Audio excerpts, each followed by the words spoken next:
Você já parou para pensar no preço da sua alma?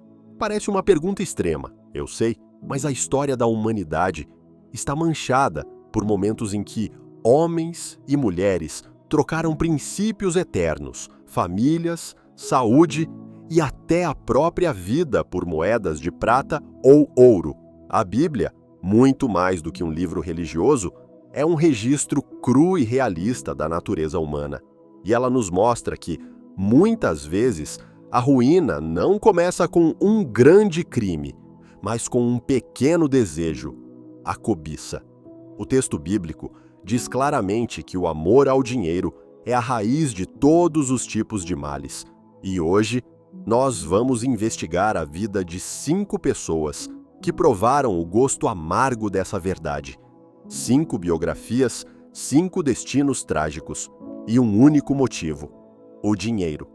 Fica comigo até o final, porque o último personagem cometeu o erro mais famoso da história, e a lição que tiramos dele pode mudar a forma como você enxerga a sua vida financeira e espiritual hoje.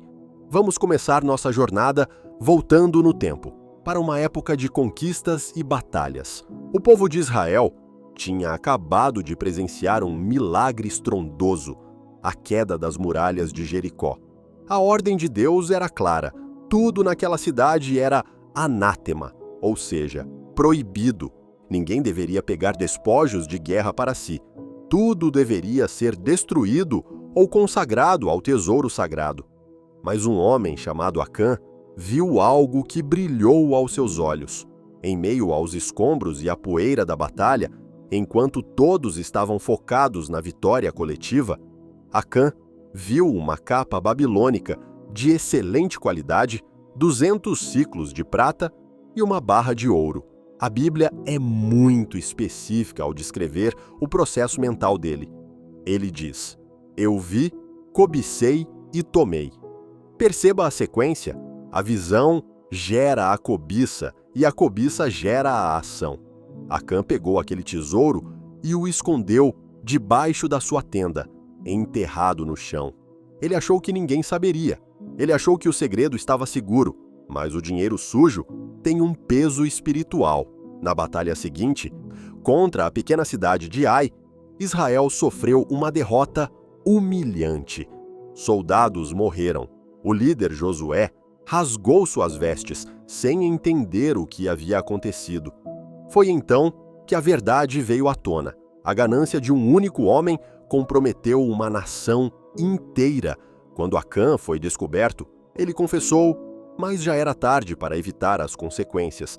Ele não perdeu apenas o ouro e a prata que roubou. Ele perdeu sua vida e, tragicamente, sua família também foi envolvida na sua ruína. A história de Acã nos ensina que a corrupção financeira nunca é um ato isolado. Ela sempre arrasta quem está ao nosso redor.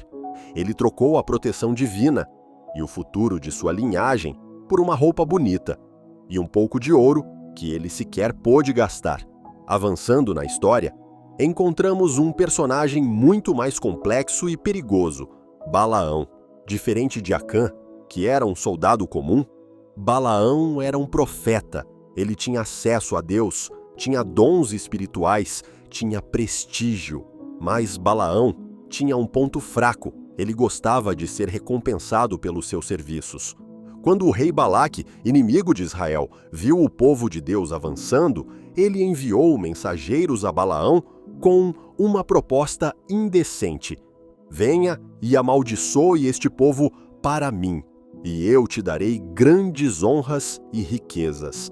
A princípio, Balaão recusa, pois Deus o proíbe. Mas quando o rei aumenta a oferta, enviando príncipes mais nobres e promessas maiores de dinheiro, o coração de Balaão balança.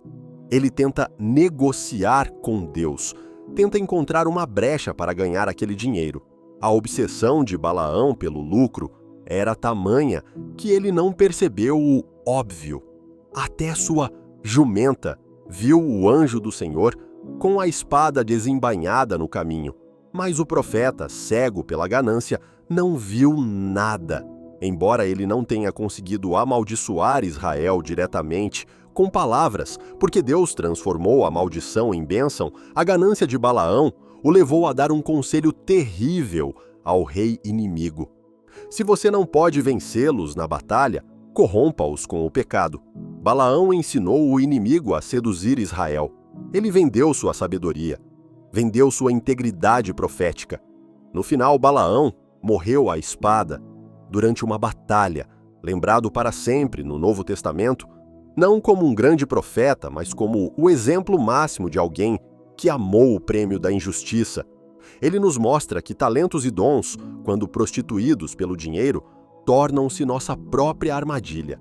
E se falarmos de alguém que tinha o melhor mentor do mundo e, ainda assim, se perdeu, esse é o caso de Geazi, o servo do profeta Eliseu. Imagine trabalhar lado a lado com um homem que ressuscitava mortos e multiplicava azeite. Geazi via milagres todos os dias. Certa vez, um general sírio chamado Naamã foi curado de lepra por intermédio de Eliseu. Gratíssimo, Naamã ofereceu uma fortuna em prata, ouro e roupas finas como pagamento. Eliseu, um homem íntegro, recusou veementemente, dizendo: "Vive o Senhor, em cuja presença estou, que nada aceitarei." Eliseu queria mostrar que a graça de Deus não se vende. Naamã foi embora com a cura e com seu dinheiro.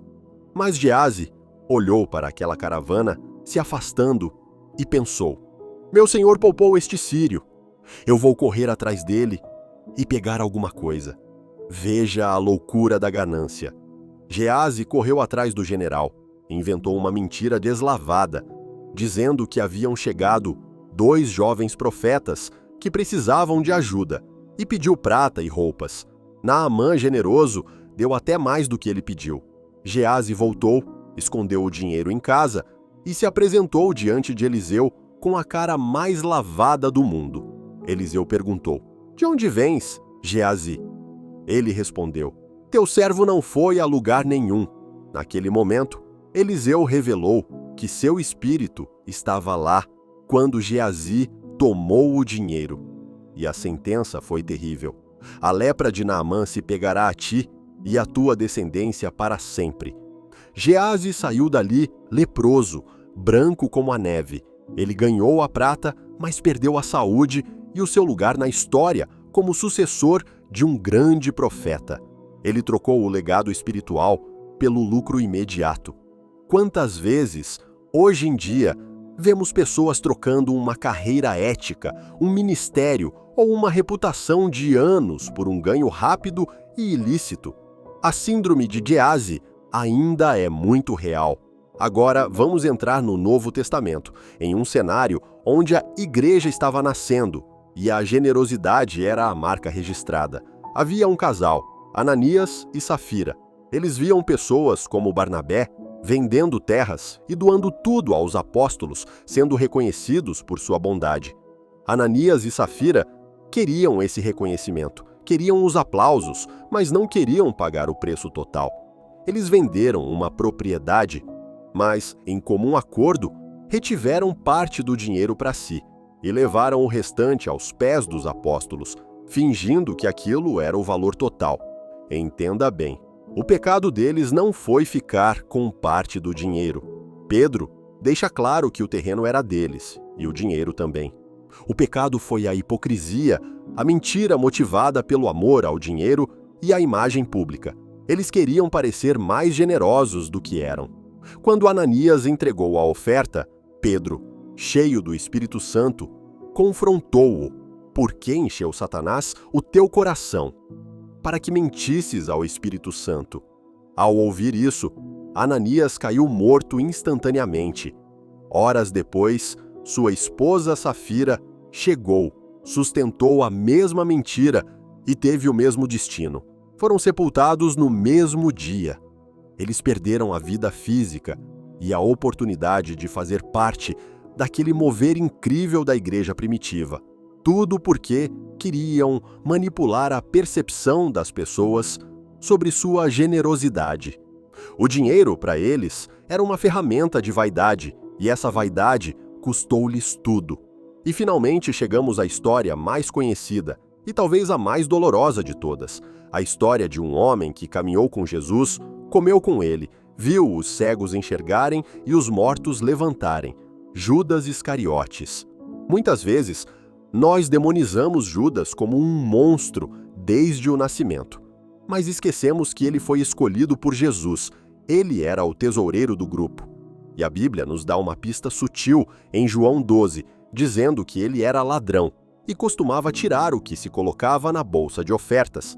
A corrupção de Judas não começou na noite da traição. Ela foi um processo lento. Ele foi roubando aos poucos, endurecendo o coração dia após dia. O dinheiro foi se tornando mais importante que o mestre. Quando ele vai aos principais sacerdotes e pergunta: "O que me dareis se eu vou-lo entregar?", eles estipulam 30 moedas de prata, o preço de um escravo ferido. Judas vendeu o Salvador do mundo pelo preço de um escravo. Mas o que acontece depois é o que realmente nos choca. Quando Judas vê que Jesus foi condenado, a realidade bate. Aquele dinheiro, aquelas moedas de prata que pareciam tão desejáveis, de repente começaram a queimar em suas mãos. A culpa o consumiu. Ele volta ao templo, tenta devolver o dinheiro, gritando: "Pequei, traindo sangue inocente." Mas o dinheiro já não tinha valor. Os sacerdotes não aceitaram a devolução moral. Judas joga as moedas no santuário e sai para se enforcar. A tragédia de Judas é a prova final de que o dinheiro sem propósito, o dinheiro obtido através da traição de valores, não traz felicidade, não traz segurança e não traz paz. Pelo contrário, traz tormento. Judas perdeu seu lugar entre os 12 apóstolos, perdeu sua vida e perdeu sua alma. Ele teve o tesouro do céu caminhando ao seu lado, mas preferiu o tesouro da terra. Esses 5 exemplos, Acã, Balaão, Geazi, Ananias e Safira e Judas, formam um alerta ensurdecedor que atravessa os séculos. Em todos os casos, eles acharam que estavam ganhando. Eles acharam que estavam sendo espertos, garantindo o seu futuro, mas, na verdade, estavam cavando a própria cova. A Bíblia não condena a riqueza, mas ela condena, de forma severa, colocar a riqueza acima de Deus, da justiça e da verdade. A reflexão que fica para nós hoje é: o que tem guiado as suas decisões? Será que, em algum momento, estamos agindo como Baiassi, querendo lucrar onde deveríamos servir? Ou como Ananias, querendo parecer o que não somos? Que a gente possa aprender com esses erros históricos para não repeti-los em nossa própria biografia. O verdadeiro ganho, como diz o apóstolo Paulo, é a piedade com contentamento, porque nada trouxemos para este mundo, e manifesto é que nada dele podemos levar. Se essa análise histórica e bíblica abriu seus olhos de alguma forma, não esqueça de se inscrever no canal. Aqui nós mergulhamos fundo na verdade, sem rodeios. Deixe seu comentário dizendo qual dessas histórias mais te impactou. Nos vemos no próximo vídeo.